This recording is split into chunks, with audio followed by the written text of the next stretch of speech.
So Open for Business is pretty much half a think tank, as you'll see today with the research that we'll share. We do a lot of work constructing and promoting the economic case for LGBT inclusion. The reason that we do this is we've heard from activists and we've heard from business leaders in just about every country that we've worked in around the world that what they really need is some localized research that shows that LGBT inclusion is an economic growth and business performance issue. So we do a lot of work to provide that data and to put it into useful forms for business leaders and activists to use.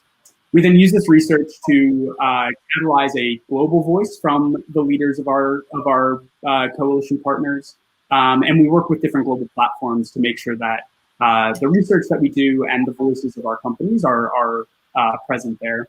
And we then use the momentum from this global conversation to do the real meat of our work, which is the local arrow that you see there. We call them local influencer programs.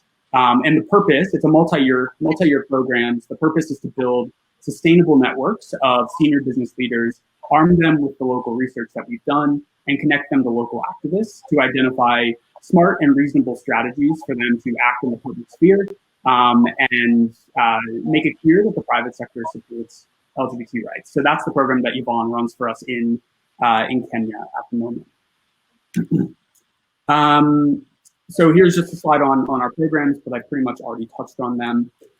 So without further ado, the reason that you're all here, some of the cities research that we have done. So on May 14th, right before IDAHOT Day this year, we released the Open for Business City Ratings 2020 version. So this is the second version of this report. The very first one was done in January 2018. We launched it with Accenture at their platform at the World Economic Forum in Davos. And it really set up what we call the economic case for LGBT inclusive cities, which we'll talk about in a minute. And it established a rating system that we use called the Open for Business City Ratings, which we'll also talk about in a minute. But before I get into the actual data, I just wanted to discuss our reasoning for why we wanted to focus on cities. So there were really three. The first being the economic importance of cities. So 80% of global GDP comes from urban areas around the world. Over 50% of the population of the world live in cities, and they are becoming more and more important to different global economic development conversations that are happening around the world, whether they be at development banks, whether they be with governments, with organizations like the UN, etc. So we felt like it was a great platform to be able to put in an angle for LGBT rights. The second is, as we have been doing our research more broadly, our first few reports, we had begun seeing some compelling correlations between how economically strong a city was based on GDP per capita and how LGBT inclusive that city was. So a relatively simple correlation, but we also saw a few different studies that have been done connecting LGBT inclusion and urban economic development. So there were some really compelling correlations that existed, but there was really a gap in trying to get at the reasons why these correlations existed and why this connection could be the case. So we set about trying to identify some of the propositions as to why LGBT inclusion is key for economic development in cities. And then third, we heard from activists and business leaders around the world that cities are just better and more effective ecosystems for change sometimes than national policy conversations. So, city officials tend to be more, in many cases, this isn't always true, but they tend to be more open to practical arguments about certain things. It's less based on ideology. Business leaders tend to have better relationships with city officials because a lot of the times they're based in these cities. And so we felt that it would be useful to have some of those policy conversations on the city level rather than just the national level. So we took those reasons and, we took those, that rationale for focusing on cities, and we really began to put together this economic case. So what does this economic case look like? It's relatively straightforward and relatively simple, but it's a lot of academic research, a lot of data sets, a lot of other research that's been done. I talked on the last slide about how we looked at, or we saw some compelling correlations at a very high level whenever we first started. That correlation is this graph on the left here. So it's a very simple connection between GDP per capita we look at 144 cities in this chart, but GDP per capita for cities all around the world versus what we call their social attitude score, which is a conglomerate score that we put together based on a few different indicators of LGBT inclusion. As you can see, there is a correlation between the two. You can see that it's, it trends upward. The correlation is about 0.3, so positive, but not super strong whenever you use all of the cities that are in the cohort here. However, there is a statistically significant increase whenever social attitudes toward LGBT people increase by 1 point. So, 0 to 1 or 1 to 2. That corresponds to a $2,800 increase in GDP per capita for that city. Now, I'm sure a lot of you are looking at some of these outliers here that are kind of far left on the graph, but very high up. These cities they all tend to be extractive-based cities. So cities that have greater than 20% of their GDP coming from extractive industries, so natural resources, oil and gas, etc. The crux of our argument for LGBT inclusive cities really focuses on helping a city diversify and turn into a services-based economy. So really becoming a financial and a knowledge hub where business can thrive. And sometimes that doesn't necessarily apply to cities that are, very focused on extractives and natural gas and natural resources.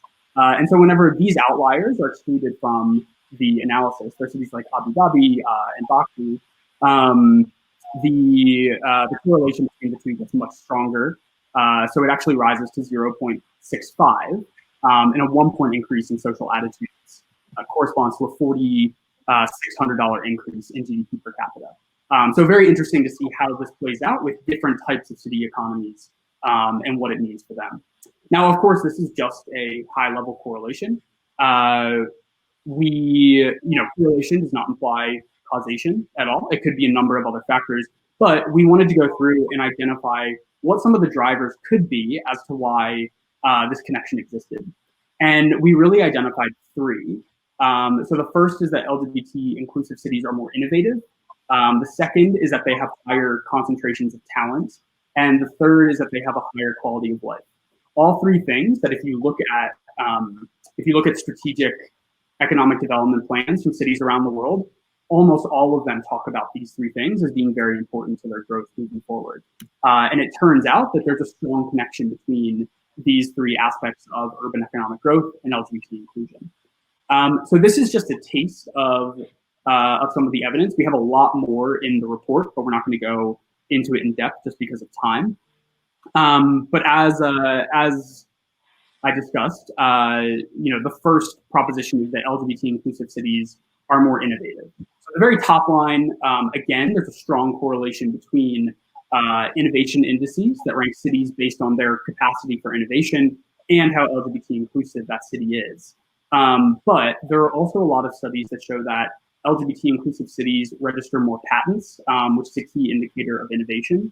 They tend to have a higher rate of new firm formation, so a higher rate of entrepreneurialism, which drives innovation. And these firms that start tend to be in higher value service sectors rather than sort of lower value sectors. So LGBT is sending a signal that a city is open for a free flow of ideas, a free flow of people, as we'll get to in the next proposition, but really creates that ecosystem for innovation and for entrepreneurialism to thrive. The second proposition that we have is that LGBT inclusive cities attract talent. So the little graphic here, let me see, does that make it bigger? There we go. The graphic here is essentially showing these things called talent hotspots. There's a report put out by JLL every year called the City's Momentum Index. And they look at cities that are performing very well on a multitude of issues. Talent is one of them, and they identify a handful of talent hotspots. We took a look at those talent hotspots and we looked at the ratings that we gave them from the Open for Business city ratings, which we'll go through in depth in a minute. And we found that they all perform in the top tier. So there's that strong connection between talent acquisition and talent retention and being LGBT inclusive. Now, again, this is a connection, but there are a lot of other studies that show that talented individuals who are looking for a new place to move, to live, to work, they look at things like LGBT inclusion as what they refer to as preference factors when deciding between two cities. So of course, it's not the only thing that's important. There are things like job opportunities, infrastructure, all of those different things. But based on a survey of talented individuals looking for a new place to go, LGBT inclusion was one of the things that they referenced as making that final decision of a place where they feel like they would be comfortable. And this was true across everyone. It wasn't just LGBT people. This was also non-LGBT people.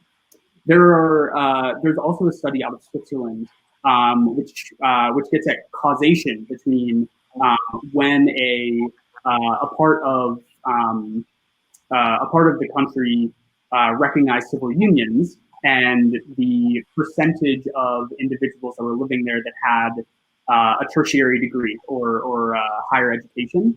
And they found that all else being equal, whenever a part of the country recognized civil unions, the percentage of people with higher education, which is kind of a corollary for talented individuals, really increased, which is interesting. So that's a pretty interesting study that gets at some of that causation. And again, it's just a way to show that a city is open, it's welcoming, and that people can really thrive and be themselves in that environment. And then the last is that LGBT inclusive cities have high quality of life. There's a tight connection between a city's quality of life rating and how LGBT inclusive it is. This one's not very surprising because if you think about it, a key aspect of quality of life is being able to live authentically and live the life that you want, and that is possible in cities that are LGBT inclusive. There's also research that shows that people connect or make connections between safety and security of a city and how LGBT inclusive it is. So people tend to hold those two things side by side in their minds. And so if they see a place that is LGBT inclusive, they think that it is also probably a safer place to live. And that plays into the quality of life determination as well. So again, there's a lot more evidence and studies that we reference in the report. So please go ahead and check that out if you want to learn more about this. Now, the other aspect that we looked at for this version of the city's report, because we did release it in May, whenever many cities and many countries were still under strict lockdowns, and the conversation was around economic resilience. So, what kinds of societies will be able to withstand the economic shock from the pandemic and the ongoing shocks that will continue to come? And we wanted to do, we wanted to look at a few different connections if there's anything to do with LGBT inclusion and economic resilience. Again, I'm sure all of these charts are kind of blending together, but it's all good because they all have positive correlations. We looked at the connection between LGBT inclusion and based on an index that the Williams Institute puts out, and something called the Global Resilience Index that ranks economies based on how resilient they are. And again, we found a very strong connection. Now, we did this very close to whenever the report came out, so we didn't look into it too much, but we really set it up as a platform for further research. And we looked in to see if there was any supporting evidence as to why this correlation existed. And we found some interesting connections. So development banks like the World Bank, the European Bank for Reconstruction and Development, the Inter-American Development Bank, etc., they consistently talk about building economic resilience alongside building social inclusion. So they explicitly talk about that as a strategy to make a place more resilient. Similarly, there are over 90 cities around the world that have chief resilience officers to build the resilience of the city and explicit in these commitments that these cities are making with these resilience officers is to increase the social inclusion of the city. A lot of the cities actually have specific social inclusion and social integration offices that are under the chief resilience officer. So there's a strong connection there. And then lastly, there's research that BCG put out in the middle of last year that shows that businesses that are more inclusive are also more resilient and better able to withstand economic shocks. And so, there's some evidence that shows that inclusion is important there as well. Now, there's a lot more that needs to be done to explore these trends, and we're actually setting about doing that in the next few months. But we just wanted to put a view of this in the report because it is very top of mind for people all around the world. Now, I'm going to turn it over to Yvonne, who will talk about the Open for Business City Ratings aspect of this report. Thank you, Drew. So I want to begin by pointing out that our ratings don't only look at how LGBTQ inclusive a city is. We have a mesh of how economically competitive a city is, and then how inclusive a city is. So those are the two main categories. And these two are equally related. Then there is a wealth of data on the many different perspectives on city performance, but this is the only one that provides a consolidated view of how inclusive and competitive a city is. So the five categories that we look at under economic competitiveness is the economic performance, innovation, business environment, human capital, and entrepreneurship. Under LGBT inclusiveness, we look at social attitudes and the legal situation. So I'm not sure whether this is quite visible. Let me just expand it a bit.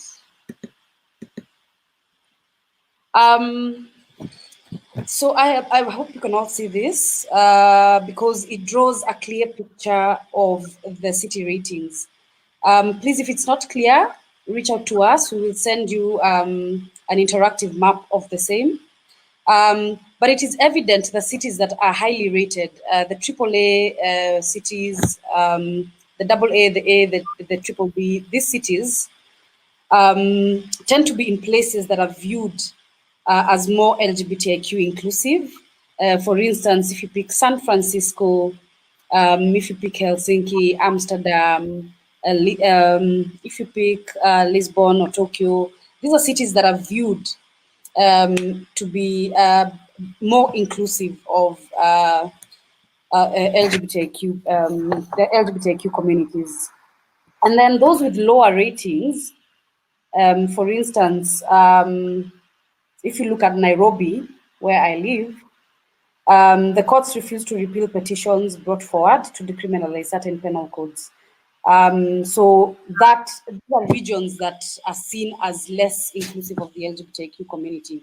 Or in Amman, where the state laws are a bit more progressive compared to other states in the Middle East, but social attitudes have not yet progressed with the laws that are supportive of LGBTQ inclusion. Then if we take a closer look at different headlines across the globe, in a place like South Africa, Cape Town, Johannesburg, and Durban are currently amongst the most inclusive and competitive cities in Africa. And of course, South Africa has a very strong legal framework for LGBTQ rights. However, our city ratings show decreased performance for these cities. South Africa was the first country in the world to outlaw discrimination based on the grounds of sexual orientation, and has also introduced many laws to protect LGBTIQ people. However, there is evidence of a lot of discrimination against LGBTIQ rape. There is evidence of corrective rape where a person will rape another person to sort of correct the gay out of them.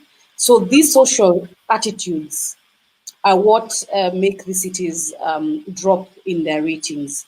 It is also, the data also shows that the South African economy is also dropping.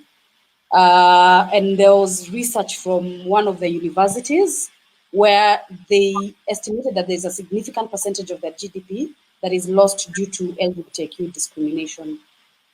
When you look at South Asia Pacific, as the region's cities continue to become increasingly integrated into the global economy, many of them, especially Taipei and Hong Kong, are becoming increasingly inclusive and competitive and have risen to the single A level. For example, in Taipei, we have the marriage equality bill that was passed last year. In Hong Kong, and you know, Hong Kong right now is going through a lot of, you know, there's riots, there's an outcry from the citizens. And so, of course, right now it's not rated as A. But when we did this research, which was in 2019, the data we collected shows that there were some advances. And then even most recently, if you look at Hong Kong, on I think it was 4th of March, the government outlawed a policy denying legally married same-sex couples the right to apply for public housing. So this law was declared unconstitutional. Then if you look at Latin America, and Latin America is a good example of why we say that LGBTQ inclusion is a key ingredient to competitiveness. The highest rated cities in the region are considered partially inclusive and competitive. But at the same time, South America is one of the most LGBT inclusive regions in the world, at least from a legal sense. It may seem like the region's economies run counter to the evidence because they do not perform well on economic competitiveness. But when you take a closer look at the data, you will see the strength of the relationship between LGBTQ inclusion and competitiveness. You will also note that the economic performance is greatly harmed by social discrimination. So while a law provides some sort of safety for LGBTQ communities, social discrimination thrives in these cities. Corruption thrives, populist policies thrives, and this hurts the city's ability to foster innovation ecosystems and attract skilled workers. If you look at USA and Canada, which are other examples, where cities are LGBT inclusive, you will find that those cities that are the most inclusive and competitive have outlawed or have banned conversion therapy. In our 2018 ratings, the top scoring city was New York. In 2020, that city is Amsterdam. And kudos to Amsterdam for gaining this top rating. And it's such a pleasure that Workplace Pride is also based in Amsterdam, and we have this event. This city not only excels in economic competitiveness, it also has a strong culture of LGBTQ inclusion that signals to the world that the city is open to all. The city is also home to regional headquarters for global companies such as Nike, Cisco, Netflix. It's a base for many Dutch national corporations like Philips, ABN AMRO, Unilever, Royal Dutch Shell. And they also have a very strong startup ecosystem that is supported by incubators such as B Amsterdam. So this then makes Amsterdam an open city for all. Interestingly, we conducted another research. And we published a report with BCG last year that looked at about 100 of the fastest growing multinational companies headquartered in emerging markets. These companies were chosen based on a combination of quantitative and qualitative criteria. So they each have at least 1 billion in annual revenue and 500 million of this, or 10% of the revenue coming from these companies is from international sales. And then they also have over 1,000 employees. And then another criteria was that they see growth rates that outpace their home market's GDP and basically their industry's average growth. So when we categorize these companies, we categorized into 3 different tiers. So tier 1, let me reduce. So tier 1 is companies that state that they promote equal opportunity employment, and they specifically mention sexual orientation and gender identity. Tier 2 is companies which state they promote equal opportunity employment, although they do not make specific mention to sexual orientation or gender identity. Then the 3rd tier is companies which have no evidence of publicly available non-discrimination policies. So they've made no public statements at all. So some of the exciting findings are that 39% of companies explicitly prohibit discrimination based on sexual orientation and or gender identity. So these are the tier 1 companies. And this is quite exciting because some of the places where these companies are headquartered, it's a bit hard to come out and publicly state you don't discriminate based on sexual orientation or gender identity. And then this also goes against conventional wisdom. So many business leaders in less inclusive markets, in challenging markets, say that being perceived as LGBT inclusive will hurt their brands. This even in Nairobi, where leaders are worried about engaging in LGBTIQ advancement. And they've basically been warned against it and been told, you can't even engage in that. You can't even talk about LGBTIQ inclusion in Kenya because that's illegal, which is not true. But of course, you will obviously expect this kind of advice to be given to you because you could be talking to a person who's either misinformed or homophobic. Either way, that information is not correct. So we wanted to test if that hurt the brand theory was true, if you engage in LGBTQ, in advancing LGBTQ inclusion. And for 4 years, we have tracked this and found that support for LGBTQ inclusion has doubled among fast-growing companies in emerging markets. And I wish I could go into more detail about this, but due to time, I'm going to hand over to Drew again so that he can take us through the rest of the presentation. Great, thanks, Yvonne. And yeah, just to say, if the last few slides seem quite different from the cities that we were talking about, this was, as Yvonne said, another report that we had done with BCG at the end of last year. David asked us to reference it in this presentation as well, mainly because it's been interesting. We've looked at the cities that these companies that we looked at are headquartered in emerging markets, and we found, kind of unsurprisingly, these companies that are headquartered in cities that have higher ratings in in the Open for Business city ratings. They tend to be these tier 1 companies as well. So we can send a link to this report too, but a lot more data, a lot more kind of multivariate regressions and analysis that we've done in that report, looking at kind of revenue growth, EBIT margin, and rate of globalization.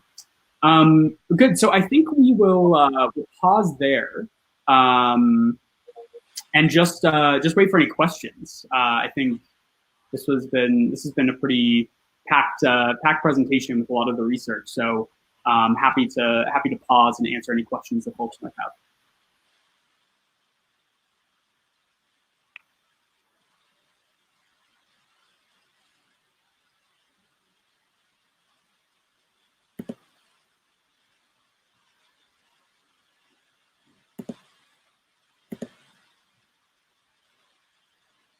All right, so we have a question from Kathryn. Thanks, Kathryn. So in addition to collecting quantitative data, you also carry out interviews with LGBT employees. So great question. Yes, we do. So most of the reports that we do, we use a method that's called sort of mixed methods. So it's partially quantitative. Sometimes it's collecting primary data. Sometimes it's just analyzing data that's already been collected, as we've done in this report. But then we always try to layer on top of that with the qualitative aspect. So a lot of this is having conversations with LGBT activists in the countries that we're working, just to make sure that the evidence kind of resonates with their experience. We can sort of add in that lived experience into the economic cases that we're putting together. But it also includes interviewing business leaders. So whether they be LGBT employees, although in a lot of the countries that we work in, there's not many openly LGBT employees, so sometimes that's a bit limited. But also, just allies, business leaders who are allies in supporting LGBT inclusion for some aspect or another. But that really adds, at the end of the day, this is a very human story, and this is a very human issue that we're dealing with. We are just putting numbers on top of it, and so we can't lose sight of those qualitative inputs to the research.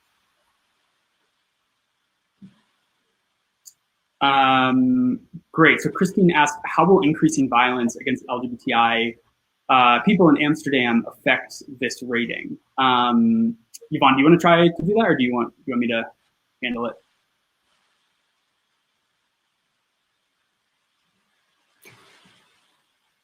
Hello? Hey there. Yes. How will increasing violence against LGBTQ people in Amsterdam affect this rating? So definitely there is concern about the increasing cases of violence against LGBTQ people in Amsterdam and other places, and it might lower the rating significantly. But then that will also depend on other factors, such as what measures are being taken to ensure that this is not, what measures are being taken against this kind of hate crime. Yeah, and so we've always wanted to add an indicator into the city ratings that kind of looks at violence against LGBTI people. The problem that we've run into is, the cities that are included exist across the world, and many governments do not collect data on hate crimes against LGBTI people. So we haven't been able to find a consistent indicator to factor in to the city ratings, but it definitely does play in qualitatively whenever we're making the final rating decisions.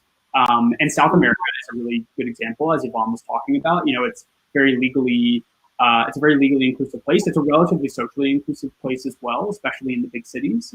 But there are just massive levels of violence against LGBT people, especially transgender people. And so that really brings the rating down. So I think, if, as Yvonne said, as increasing violence occurs, if it kind of goes unchecked and there's no responses taken, then that would definitely negatively impact the rating. Yeah. Great question, though. Wonderful.